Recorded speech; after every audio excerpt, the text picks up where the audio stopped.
alingaki yo utakala na se. Yo ya moindo loposo ya Nzambe aponaki na se. Yo ya moindo bosangi kombo ya kimbangu.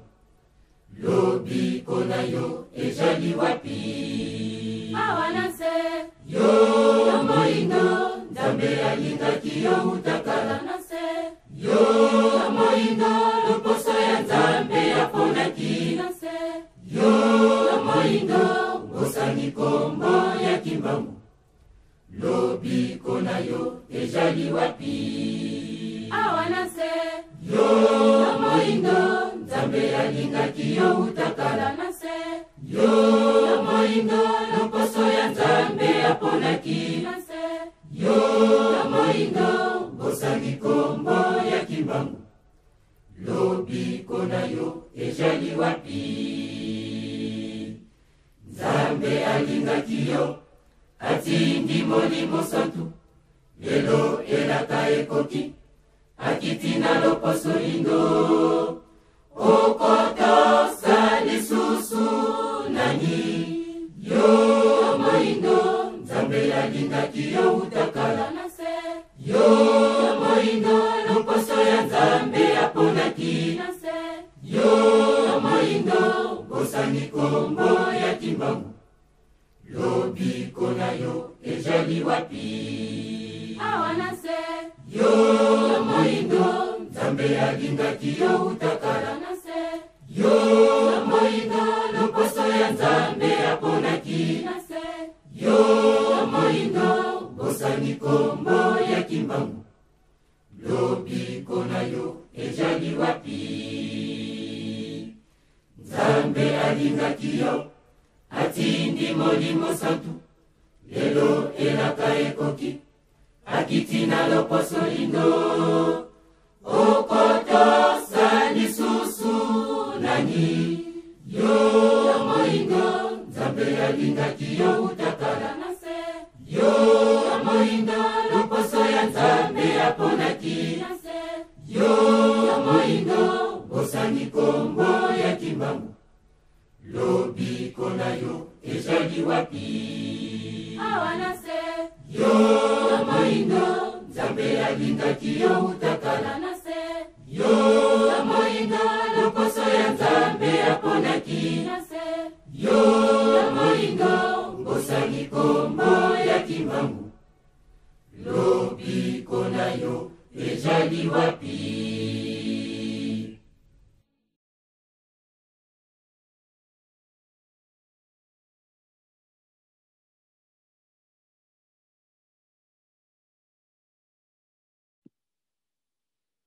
Mbote na bandeko balandi nyonso bayebanso balandaka Kongo Alenga. Nzamba pambola bino émission bokoko bayindo de retour lisusu mikoleleke ebele mwa mingi tozongeli bino lisusu. Bandeko bosa abonné na bokoko otiki space ya bayindo TV ya ndeko na bino Kongo Alenga. Esika wapi bokokuta ba émission oyo etali makambo ya mboka na biso ya bakoko. Mboka ya Congo. Bakoko balobaki na biso mfumu kimbango alobi tolobaka ba vérité pe to bomba te toloba makambo yo ezali koleka na mboka na biso. Bandeko na ngai boyebi ke na mboka ya Congo, la République démocratique du Congo, tozali bongo na couvre-feu. Couvre-feu o tozali nango bandeko à partir ya 21h ti na 5h batu nyonso bazali kozala libanda. Kasi batu bazali komituna. Couvre-feu oyo ezali na Congo, mingi bazali kosentir yango te. Boyebi ke na Kinshasa, capitale ya République démocratique du Congo, malgré couvre-feu, mais bandeko criminalité oyo ekomi na mboka ya Congo okoboya. Mboka bakoko. Okoboya. Banda batu bana mike bana toloba ba jeune bana bilenge batangaka lisusu te ndenge ba classe ekangami bandeko kuluna ezonga na ndenge ya kosakana te parce que ba jeune bazali kosala eloko te kotambola na nini na ba capitale et puis lokola baza na misala te mbongo ezali te bandeko za kotinda bango na criminalité soko osali mwa ligablo na yo bandeko keba bakoya kokotela yo criminalité ekoti couvre-feu ya Congo bandeko président Félix Tshisekedi Tshilombo toyebi te soki vraiment aza kosentir ke ya solo mboka ezali kotambola malamu te jeunesse ezali bafoué jeunesse ezali ya kokufa toyebi te parce que bandeko soki bana baza kokende classe yango esengaka bana bakende kozwa éducation ya malamu kasi soki bana bazali kotanga te bandeko na ngai esika wapi mboka ezali kokende na mobulu bandeko couvre-feu ya Congo ekokani na oyo biso tozali nango na Europe te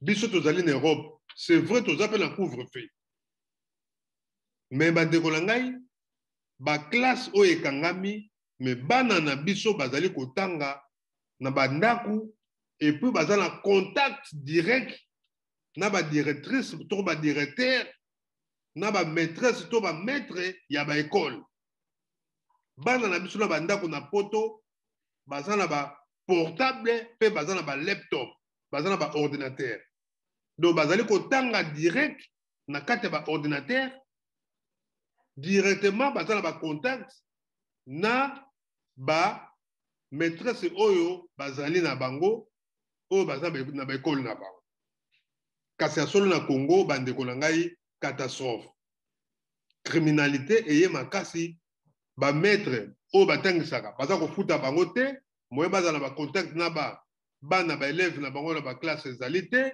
badirectrice to badirecteur bafutama te bango mpe baza koréclame baza non payé alors bandeko na ngai ya mibale bandeko lelo ezali dimanche le 14 février tosouhaite bamama nyonso tu mbote na bandi bomoni bamama na nsima na ngai bamama bazali kolela pasi ya bamama bandeko na ngai bamama babotaka biso lobe ezalaki le 13 ezalaki journée na bango bandeko na ngai topesaka respect mingi na bamama na biso soki totali bamama na biso bokoremake ke bamama na biso bango batu babotaka biso pasi oyo bango bamonaka bandeko biso bana mibali to bapapa tomonaka yango te yango respect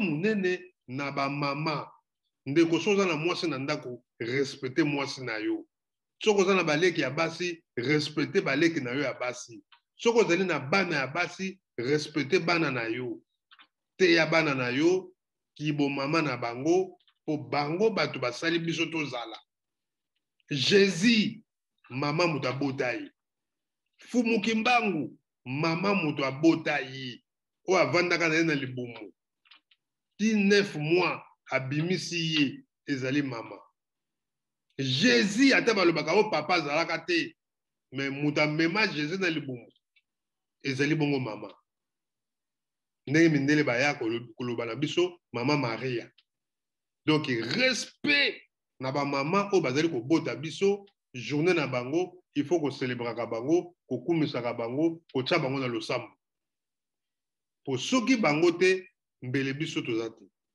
lelo na Congo victime ya bamama bandeko za kosala bato pasi biso bakongolais balobelaka biso lisusu te pays nyonso ezala baaméricain ezala bafrançais baallemand baanglais communauté internationale balobelaka biso te bandeko bamama bazali kosouffrir na ndenge ya kosakana te bamama bazali kokufa violé massivement na kati ya République démocratique du Congo bamama bazali koviole bango nani akokotela bango nani akolobela bango tous les gouvernements eleki awa eleki baza kotika bamama tala bana ya bana mike ya basi bazali kosouffrir na bamama na bango esika kokende ezali te na Beni côté est kuna bandeko zali ya koyinda lelo toza koyebisa bino lelo dimanche na mboka moko na kati ya Beni, na mboka wana kombo nango Mutwanga, na kati ya Beni, na mboka moko na kati ya Beni Mutwanga, bandeko bakangi ADF moko, boyebi ke ba ADF ba Rwandais o bazali ko boma ba Congolais na ndenge ya kosakana te. Bandeko nanga bazali ko boma ba Congolais na ndenge ya kosakana te. Ba ADF wana bakangi moko, bandeko na ngai batumbi ye. Batumbi ye, kosisa basise kotumba ye, likambo kokamwa bandeko, population ebandi kokata ADF wana ndambu ndambu, mutu na mutu azwi morceau ya musuni na ye, babandi kolia ADF wana. Na bandi tokotela bino pe na bilili, babandi kolia ADF wana, bandeko c'est incroyable.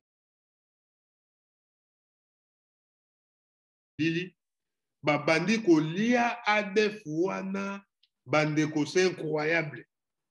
Ngande ko bino Kongo alenga na bi, oh, mais bandeko, est-ce que ba population ya Mutwanga bandaka la baliaka batu to ezali kanda ndenge bamoni bakotelaka bango te, bazali ko boma bango na ba Rwandais et gouvernement elobaka eloko te, kanda wana balobi ke il faut bango pe basila na ba ADF lokola bango babomaka bango ko boma bango na ba machette, bango bazwi décision soki babomi ADF il faut balia bango. Bandeko tala degré ya mboka na biso la République démocratique du Congo to komi nango. Botala degré to komi kolia batu pona kanda, population a Beni ba komi desi nde to koyi koloba, ba komi desi na gouvernement parce que gouvernement eza kosala eloko te. To lekaki bongo na gouvernement ya Joseph Kabila, bandeko basali buzoba bango kutu bazaki ba participaki na ndenge bazali koboma population. Plus de 12 millions tolobaka, bandeko majorité zali bongo ba mama. Ba mama to bazali victime. Donc mais siko to moni population décidé il faut baliaka ba ADF ba Rwandais o bazali ko kanga bango na kati ya Beni, ekomi siloga ekomi sikoyo okangi ADF okangi Rwandais obomi ye, il faut kotumba ye pe kokata ye morceau lokola ntaba kolia ye musuni wana sikoyo yango naza komituna soki musuni wana ekomi elengi mpona population ya Beni ya Mutwanga, bandeko est-ce que mukolo soki nzala elekeli bango bamoni ADF te bakoki koboma ndeko na bango te mpe balia ye? Point d'interrogation, bandeko, likambo ya kokamona mboka ya République démocratique du Congo, un grand pays, mais kasi ya solo ba cannibale bakomi na mboka wana mboka ya Congo. Yango toza komituna likambo nini oyo ezali koleka na mboka na biso mboka ya Congo. Tomonaki tomekana mpe kobenga ndeko moko oyo azali bongo pe politicien ya mekana na komonisa biso elekaki ndenge nini likambo wana. Est-ce que ezali ya solo bato wana bazali kosala yango to ezali ndenge nini? Parce que makambo ya Congo tozali koyeba yango te.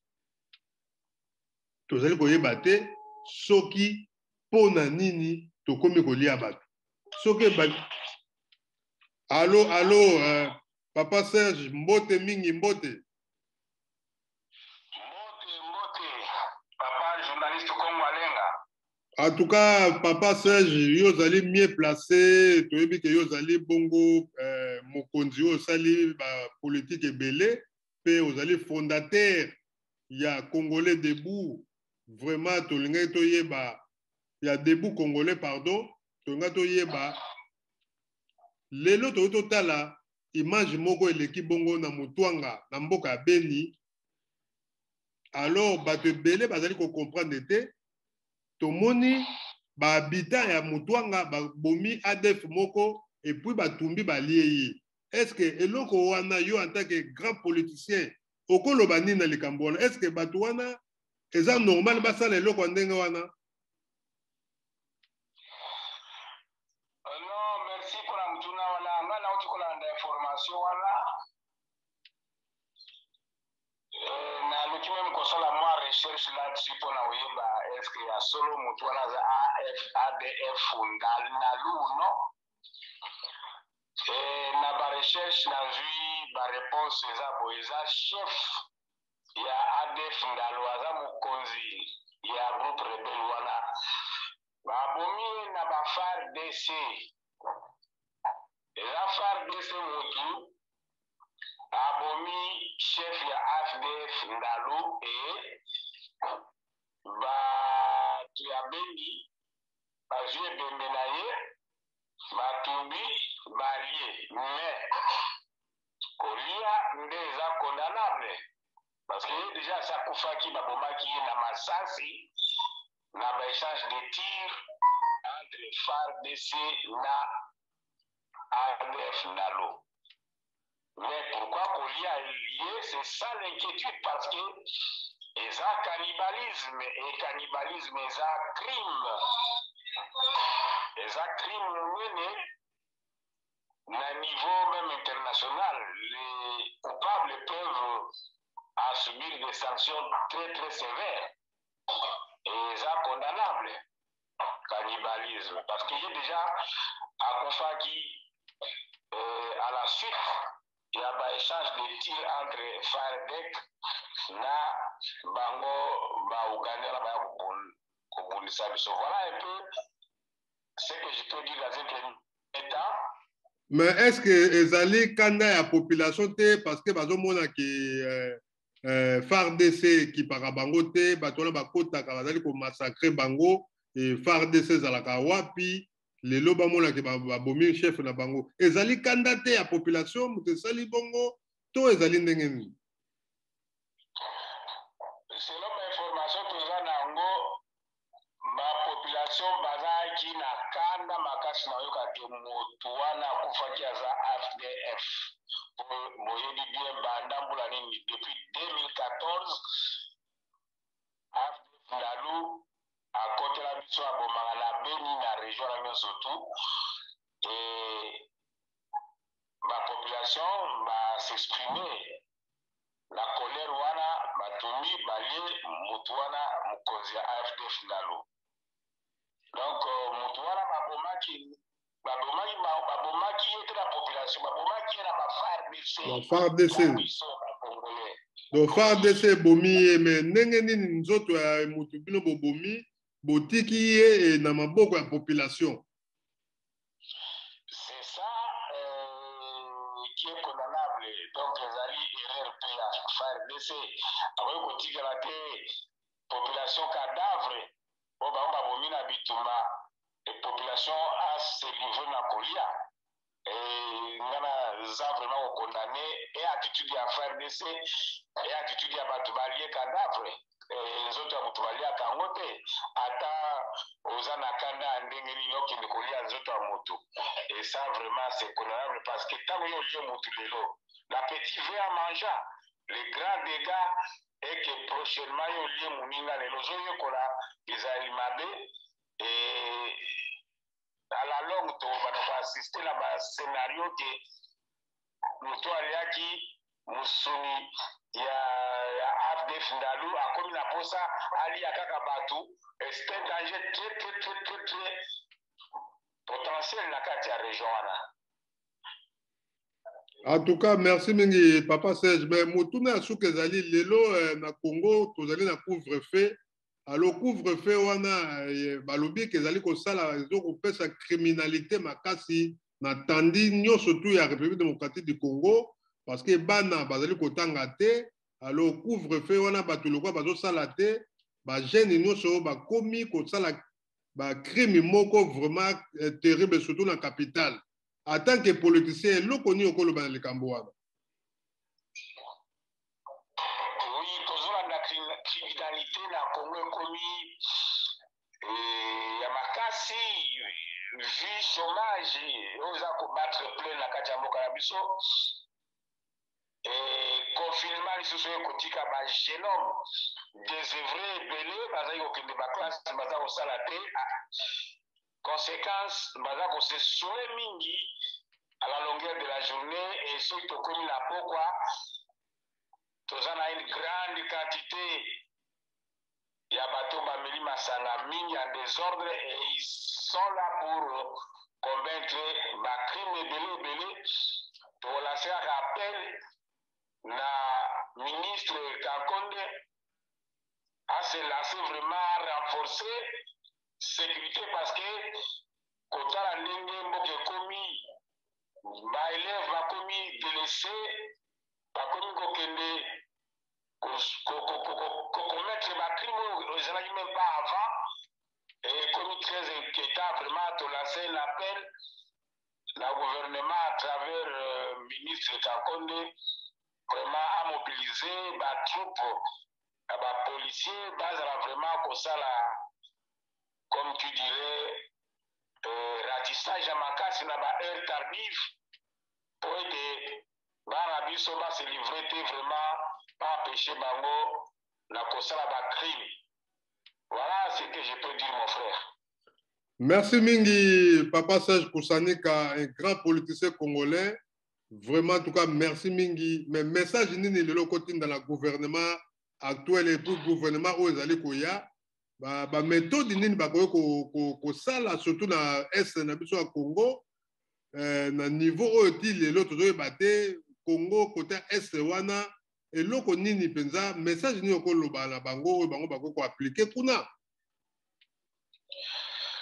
Merci pour la moutuna na papa la gâte to sala na une mission belé sur makambo ya est wana to envisager ma solution belé.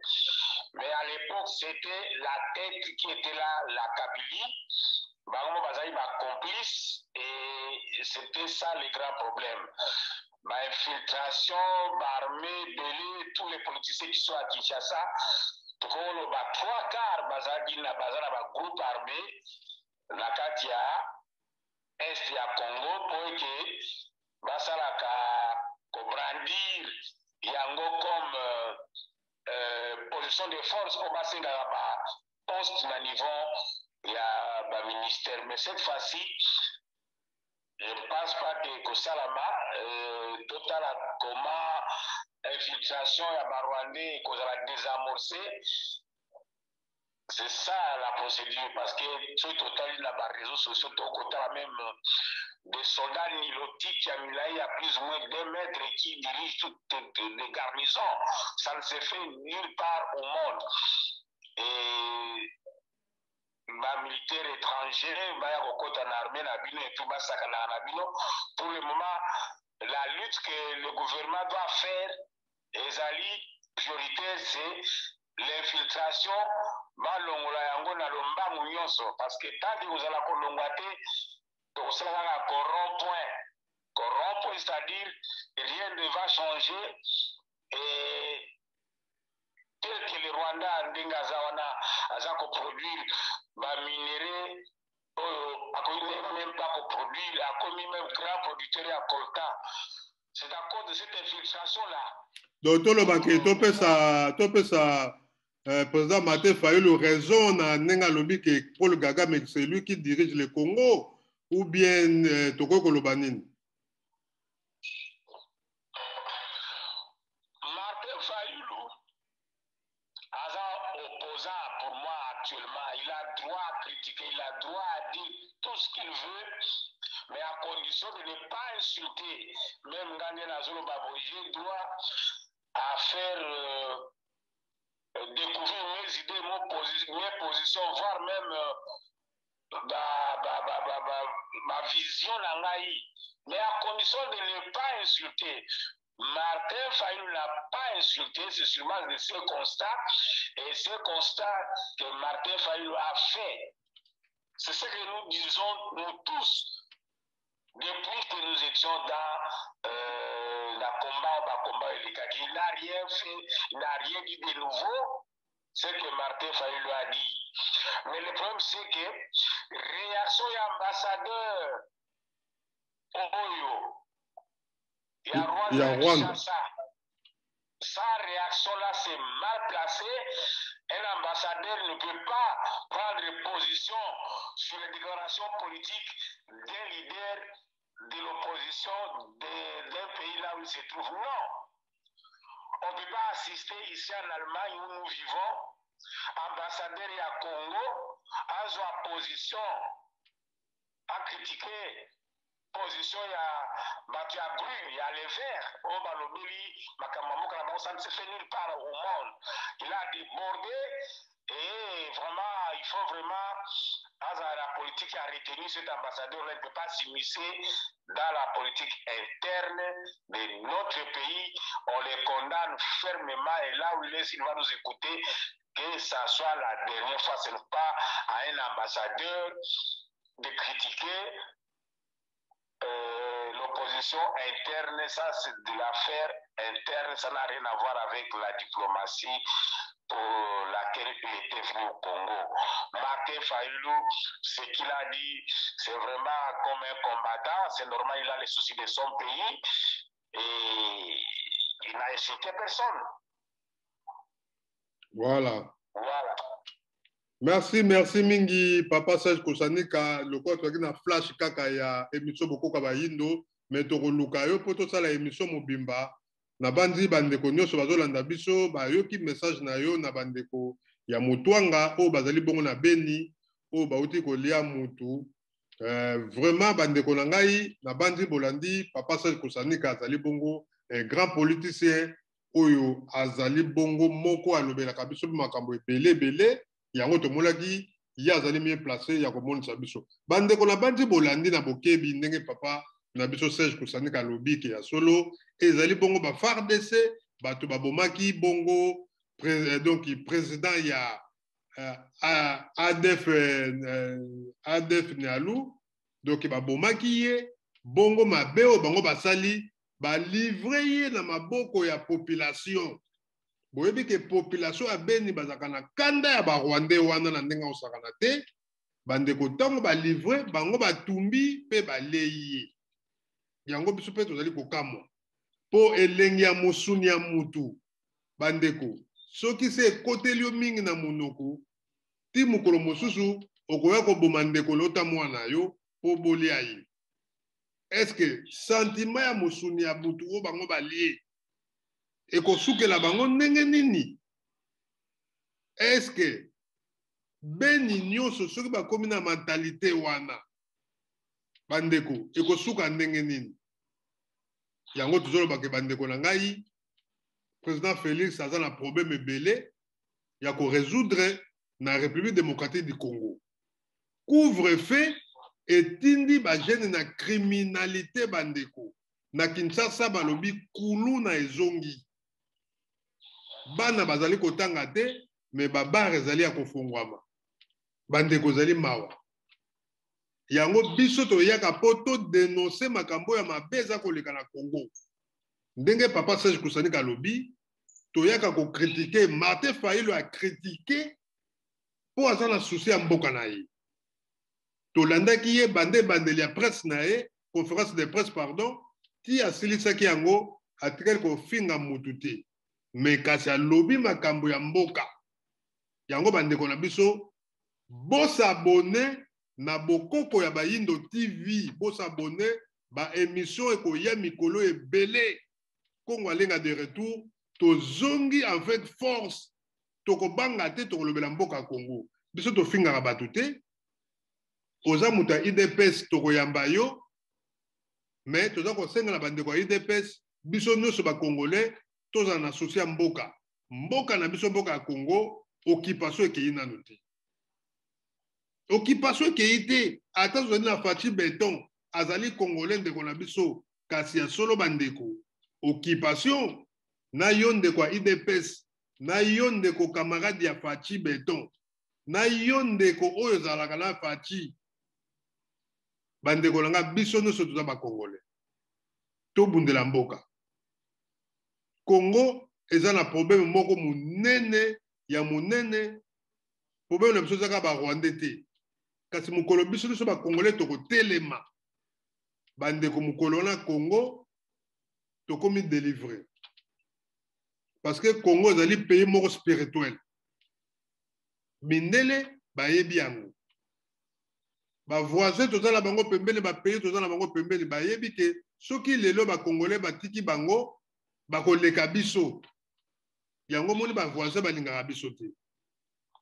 bandeko tomipesa mpona mboka na biso biso nyonso tobundela Congo soki président azosala malamu tokokumisa malamu na ye tomoni babisi ye esengo na babisi wana me mabe tozali kotuna babisi wana kotambola na banzela nini babisi wana na mboka na Kinshasa eye ebele bongo ekotambolela wapi kaka na boulevard Lumumba po banzela ezali te banzela nini babisi wana ekobanda kotambola babisi wana kokota te na Kaluka ekokota te ekokota na banzela Selembao ekokota te pa banzela ezali te banzela Makala donc bandeko nanga mboka na biso za na mosala ebele président Félix aza na misala ebele yango biso tokoya kokumisa te kasi tokoya kolobela ye po ayeba ndenge kotambusa mboka nzambe apambola bino bayebanso balandaki biso na émission Bokoko Bayindo bosabone massivement na Bokoko ya Bayindo TV esika wapi ba émission ebele tokosala na bandeko ebele même tina Kinshasa pe même tina bazamba ya Congo tokoyamba bato pote ya solo balobela makambo tali la République démocratique du Congo mboka ya Simon Kimbangu mboka ya Mfumu Kimbangu mboka ya bakoko na biso batikelaki biso tokotika te tokozala toujours na bakoko na biso mabele wana ezali ya bango biso nde tozali ko héritier yango il faut tobeta tolo na mabele ya bakoko na biso biso nyonso to se retrouver ezali te ke tomona groupe skill moko ya bato moko bango nde ba se retrouvaka biso tomona pasi ndenge mboka Congo ekomi na nzala pasi courant ezalaka te mai ezali te bato bazali kokufa koliala bato ezali na pasi bongo bato basepelaka tomonaka bato balasaka bamillion de mbongo na ba réseaux sociaux bandeko non NON nzamba pambola bino zaki ya bino ndeko Kongo alenga mwana ya Mfumu Kimbangu tokutali bongo mbala nsima nde tokosola lisusu makambo etali mboka na biso mboka ya Congo nzamba pambola mboka na biso matondo mingi ingeta tokutali bongo mbala nsima matondo yo moindo nzambe alingaki yo utakala na se yo moindo loposo ya nzambe aponaki na se yo moindo bosani kombo ya Kimbangu lobiko na yo ezali wapi awa na se yo moindo nzambe alingaki yo utakala na se yo moindo loposo ya nzambe aponaki na se yo moindo bosani kombo ya Kimbangu lobiko na yo ezali wapi awa na se yo moindo nzambe alingaki yo utakala na se yo moindo loposo ya nzambe aponaki na se yo moindo bosani kombo ya Kimbangu lobiko na yo ezali wapi nzambe alingaki yo atindi molimo santu lelo elaka ekoki akitina loposo lindo okotosa lisusu nani yo moindo nzambe alingaki yo utakala na se yo moindo loposo ya nzambe aponaki na se yo moindo bosani kombo ya Kimbangu lobiko na yo ezali wapi awa na se yo moindo nzambe alingaki yo utakala na se yo moindo loposo ya nzambe aponaki na se yo moindo bosani kombo ya Kimbangu. lobiko na yo ezali wapi? alingaki yo atindi molimo santu lelo elaka ekoki akiti na loposo lindo okotosa lisusu nani yo moindo nzambe alingaki yo utakala na se yo moindo loposo ya nzambe aponaki na se yo moindo bosani kombo ya kimbangu lobiko na yo ezali wapi awana se yo moindo nzambe alingaki yo utakala na se yo moindo loposo ya nzambe aponaki na se yo moindo bosani kombo ya kimbangu lobiko na yo ezali wapi